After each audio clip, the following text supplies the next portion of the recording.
Do you agree with that? That we're not highly taxed no, overall? No, I don't agree. I think if you look at the amount of the GDP that goes in tax, then it's certainly true that it's not high by continental European standards, although it's still high by American, Japanese and Asian standards, which is where a lot of our market competition is, both for skilled labour and for the goods that we're selling.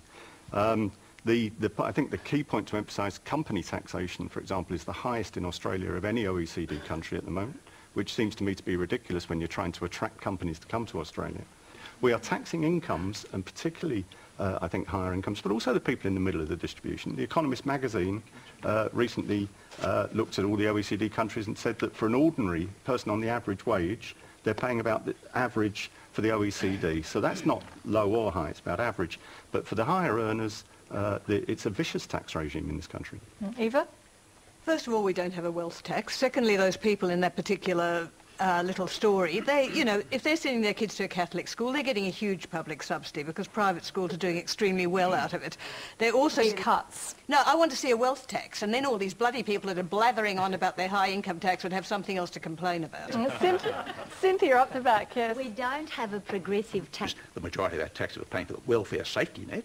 And what about schools and universities? Well, I mean, we've already been on schools 2 or 3 times, and I mean, the fact that Well, one of the things we have to do that you were talking a little bit earlier about is health care. You know, it is true that our health care costs are just exploding in this country, and that is being driven by the government program. Well, here, think of that. Peter Saunders, do you agree that Australia should go down that path? I think there's a lot that we can learn from the Americans. Not everything. The two countries are different and the Americans have made some mistakes, but certainly if you pick up the welfare reform, which has been phenomenally successful in the States since '96, where they set out to halve the number of people on welfare and they more than achieved it within 5 years.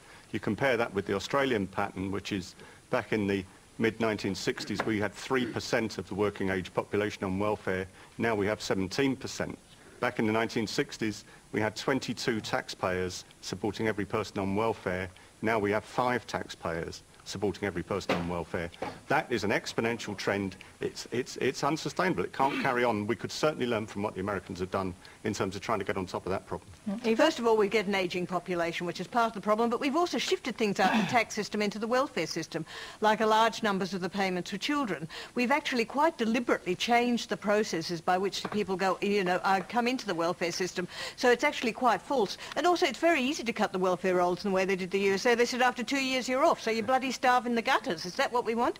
That goes back to the social cohesion argument that was being raised there beforehand. You can cut welfare payments, but if you throw people off welfare, you get an increase in crime, increase in prison populations. They're doing extraordinarily well in that in the USA.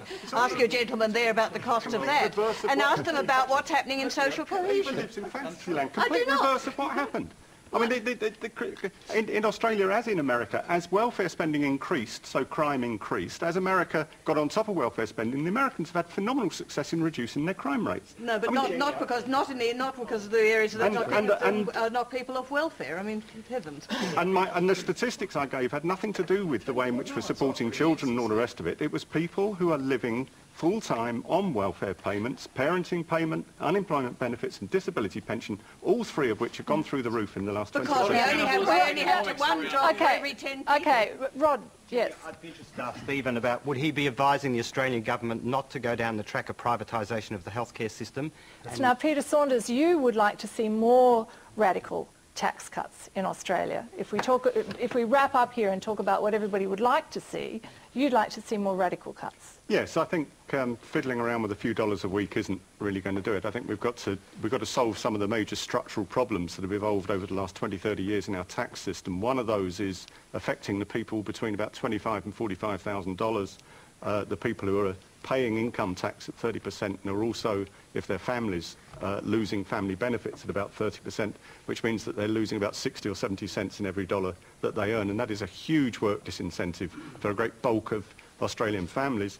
And as I said earlier in the programme, we also have to do something about this top rate and how low it is, where it's cutting in at 62,000, which is just absurd by international standards, and we're just not competitive in the international labour market. And you want to see private areas taking over government Yeah, I mean, areas it as a result? struck me as listening to the conversation over the course of the programme that nothing succeeds like failure. That there's consensus in the room that the services seem to be getting worse and worse, and there's consensus in the room that the tax is getting higher and higher. And yet there are people in the room who are saying, therefore, the answer is that we've got to sling even more money at these lousy services, and at some point, presumably, they'll get better. Now, the history of the last 30, 40 years is the services get worse. Governments find it incredibly difficult to cut back on services where they've made provision. That every budget round starts with, well, what did we spend last year, and let's have a marginal increase on top of that. That we've got to have a fundamental rethink, I think. We've reached a point where many people, if the taxes were substantially lower, where many people could start exercising private solutions, which would be a lot more responsive to what they want. Michael, you'd